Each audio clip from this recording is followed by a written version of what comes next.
ভারতের আগরতলায় বাংলাদেশের উপ হাইকমিশনে হামলার প্রতিবাদে বিক্ষোভ করেছেন ঢাকা বিশ্ববিদ্যালয়ের শিক্ষার্থীরা।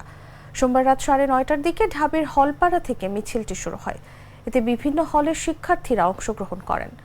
মিছিলটি হলপাড়া থেকে বিভিন্ন হলের সামনে গিয়ে ভিসি চত্বরে গিয়ে শেষ হয়। মিছিল শেষে ভিসি চত্বরে একটি সমাবেশ করেন শিক্ষার্থীরা। সমাবেশে জগন্নাথ হলের শিক্ষার্থী সরবা মিত্র বলেন, গত 16 বছর পরে বাংলাদেশ যখন দিল্লির গোলামি ছেড়ে মাথা উঁচু করে দাঁড়িয়েছে, দিল্লির দিকে চোখে চোখ রেখে তাকাচ্ছে, দিল্লির ঘুম তখন হারাম হয়ে গেছে। তিনি বলেন, এদেশের মুসলিম, হিন্দু, বৌদ্ধ, খ্রিস্টান সবাই এদেশেরই। এদেশে কোনো বিদেশি শক্তির দালাল থাকবে না। দেশের সবাইকে ঐক্যবদ্ধ থেকে ভারত সহ সব বিদেশি শক্তির চক্রান্ত রুখে দিতে হবে। দিল্লির দিকে চোখে চোখ রেখে তাকাচ্ছে, আবু সাইদ মুগ্ধ সহ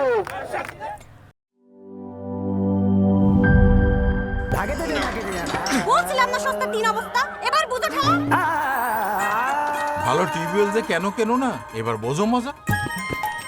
আগেই কইছিলাম দেশের আরএফএল টিউবওয়েল নাও। এবার আর ভুল নাই, আরএফএল ছাড়া উপায় নাই। অল্প চাপে বেশি পানির জন্য আরএফএল।